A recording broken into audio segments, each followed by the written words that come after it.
வணக்கம் மக்களே. இன்றைக்கு ரோமர் 1 அதிகாரம் வசனங்கள் 1 முதல் 16 முடிய. இயேசு கிறிஸ்துவின்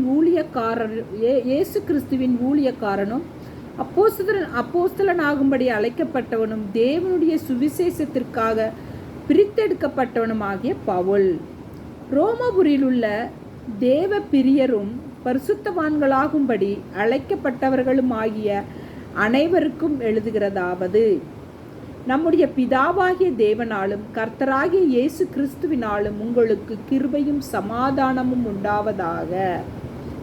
இயேசு கிறிஸ்துவை குறித்து தேவன் தம்முடைய தீர்க்கதரிசிகள் மூலமாய் பரிசுத்த வேதாகமங்களில் முன்னே தம்முடைய சுவிசேஷத்தை பற்றி வாக்குத்தத்தம் பண்ணினபடி கர்த்தராகிய இயேசு கிறிஸ்துவானவர் மாமிசத்தின்படி தாவீதின் சந்ததியில் பிறந்தவரும் பரிசுத்தமுள்ள ஆவியின்படி தேவனுடைய சுதனென்று மரித்தோரிலிருந்து உயிர்த்தெழுந்ததினாலே பலமாய் ரூபிக்கப்பட்ட தேவகுமாரனுமாயிருக்கிறார்.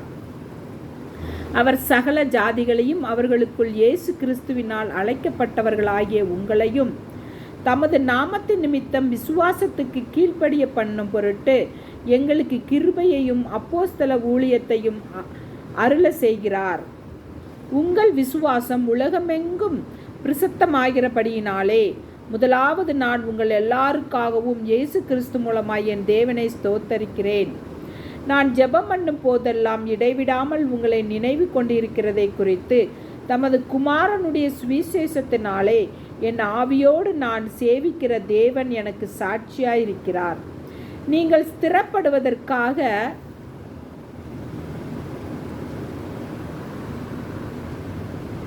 ஆவிக்குரிய சில வரங்களை உங்களுக்கு கொடுக்கும்படிக்கும் உங்களிலும் என்னிலும் உள்ள விசுவாசத்தினால் உங்களோடு கூட நானும் ஆறுதல் அடையும்படிக்கும் உங்களை காண வாஞ்சியாய் இருக்கிறபடியினாலே எவ்விதத்திலாவது நான் உங்களிடத்தில் வருகிறதற்கு தேவனுடைய சித்தத்தினாலே எனக்கு நல்ல பிரயாணம் சீக்கிரத்தில் கிடைக்க வேண்டும் என்று வேண்டிக் கொள்கிறேன். சகோதரரே, புறஜாதிகளான மற்றவர்களுக்குள்ளே நான் பலனை அடைந்தது போல உங்களுக்குள்ளும் சில பலனை அடையும்படிக்கு உங்களிடத்தில் வர பலமுறை யோசனையாயிருந்தேன். ஆயினும் இதுவரைக்கும் எனக்கு தடை உண்டாயிற்று என்று நீங்கள் அறியாதிருக்க எனக்கு மனதில்லை.